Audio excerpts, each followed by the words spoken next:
வணக்கம் நண்பர்களே, மீண்டும் ஒரு அழகிய பதிவில் உங்களை சந்திப்பதிலே மிக்க மகிழ்ச்சி அடைகின்றேன்.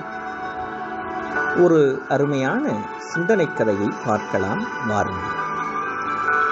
உண்மையை நம்புங்கள், உண்மையை நம்புங்கள். 5 வயது சிறுமி அமுதா தன் அம்மாவுடன் சூப்பர் மார்க்கெட் சென்றிருந்தார். அங்கே ஒரு முத்து மாலையை பார்த்தார். அது வேண்டுமென அம்மாவிடம் அடம் பிடித்தார். அம்மு, இது அழகா இருக்கு, ஆனால் விலை அதிகமா இருக்கே தவிர இது தரமில்லாத பிளாஸ்டிக் மாலை. நான் உன்னோட பிறந்த நாளைக்கு அப்பா கிட்ட சொல்லி ரியலான ஒரிஜினல் பியர்லெஸ் மாலை வாங்கி தர சொல்றேன், இது வேண்டாம்மா என்றாள் அம்மா. ஆனால் அமுதா அழுது பிடிவாதம் செய்து அந்த பிளாஸ்டிக் முத்து மாலையை வாங்கி கொண்டார். அமுதாவுக்கு அந்த முத்து மாலை மிகவும் ஃபேவரட் ஆன ஒரு பொருளாகிவிட்டது. அதை எங்கு சென்றாலும் அணிந்திருந்தால், உடன் வைத்திருந்தால். பள்ளிக்கு செல்லும் போதும், நண்பர்களுடன் விளையாடும் போதும், ஏன் படுக்கும் போதும் கூட உடன் கழுத்தில் போட்டிருந்தார். பிளாஸ்டிக் மாலையை கழுத்திலேயே போட்டிருந்தால் அலர்ஜியால் கழுத்து நிறம் மாறிவிடும் என என்னென்னமோ அம்மா சொல்லியும் கூட கேட்கவில்லை. எப்போதும் அதை பிரிய மனம் இல்லை அவளுக்கு. அமுதாவின் அப்பா மிகவும் அன்பானவர். தினமும் அவர் அமுதாவுக்கு படுக்கும் முன் கதை சொல்வார். ஒரு நாள் கதை சொல்லி முடித்ததும் கேட்டார், அம்மு, என்னை உனக்கு பிடிக்குமா? ஆமாம்ப்பா, ரொம்ப பிடிக்கும். அப்போ உன்னோட முத்து மாலை எனக்கு தர்றியா? ஓ, முடியாதுப்பா, நீங்கள் வேற எதுனாச்சும் எடுத்துக்கோங்க. என்னோட இந்த பிங்கி பொம்மையை வேணா நீங்கள் எடுத்துக்கங்க, ஆனால் முத்து மாலையை மட்டும் தரமாட்டேன்ப்பா என்றார். பரவாயில்ல குட்டிமா என்று புன்னகையுடன் பதில் சொன்னார் அப்பா. இன்னொரு நாள் மீண்டும் கேட்டார், அம்மு, என்ன உனக்கு பிடிக்குமா? ஆமாம்ப்பா, ரொம்ப பிடிக்கும் அமுதா சொன்னார். அப்போ உன்னோட முத்து மாலை எனக்கு தர்றியா? மீண்டும் கேட்டார். ஓ, முடியாதுப்பா, நீங்கள் வேற எதனாச்சும் எடுத்துக்கங்க. வேணும்னா என்னோட குதிரை பொம்மையை எடுத்துக்கங்க. முத்து மாலையை மட்டும் கேட்காதீங்கப்பா ப்ளீஸ். அதை மட்டும் நான் தரமாட்டேன் என இம்முறையும் அழுத்தமாக மறுத்தாள் அமுதா. இப்போதும் அதே புன்னகையுடன் பரவாயில்லை குட்டிமா என்றாள் அப்பா.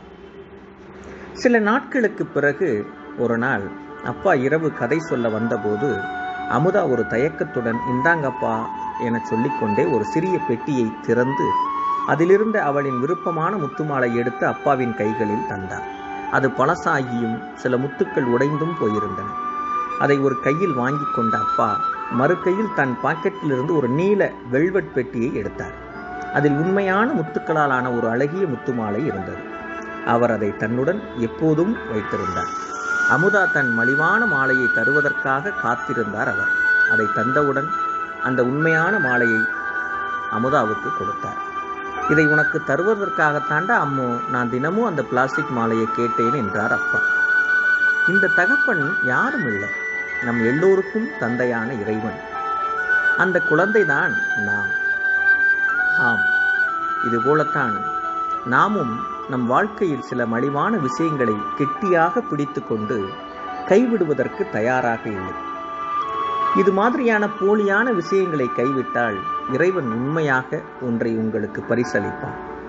நமது மோசமான பழக்கங்கள், செயல்கள், தீய நட்புகள், உறவுகள் போன்ற எது வேண்டுமானாலும் நம்முடன் மிக பின்னி பிணைந்திருக்கலாம். அவைகளால் நமக்கு பாதிப்பு என தெரிந்தும் கூட கைவிட கடினமானவையாக கூட இருக்கலாம். ஆனால் அவைகளை எல்லாம் விட சிறந்தவைகள் நமக்காக காத்திருக்கின்றன. அத்தகைய சிறப்பான ஒன்றை பெற வேண்டுமானால் போலியான மலிவான விஷயங்களை நாம் கைவிட வேண்டும். நண்பர்களே, போலியான விஷயங்களை விட்டுவிட்டு நமக்காக காத்திருக்கும் நல்ல அற்புதமான விஷயங்களை தேர்ந்தெடுத்து அதை பெற்றுக்கொண்டு வாழ்க்கையில் நீங்கள் ஜொலிக்க வேண்டும் என்று சொல்லி இந்த அழகிய பதிவை இனிதே நிறைவு செய்கின்றேன். மீண்டும் ஒரு அழகிய பதிவில் உங்களை சந்திக்கும் வரை உங்களிடமிருந்து விடைபெறுவது நான் காசி. நீங்கள் கேட்டுக்கொண்டிருப்பவர்கள். நன்றி, வணக்கம்.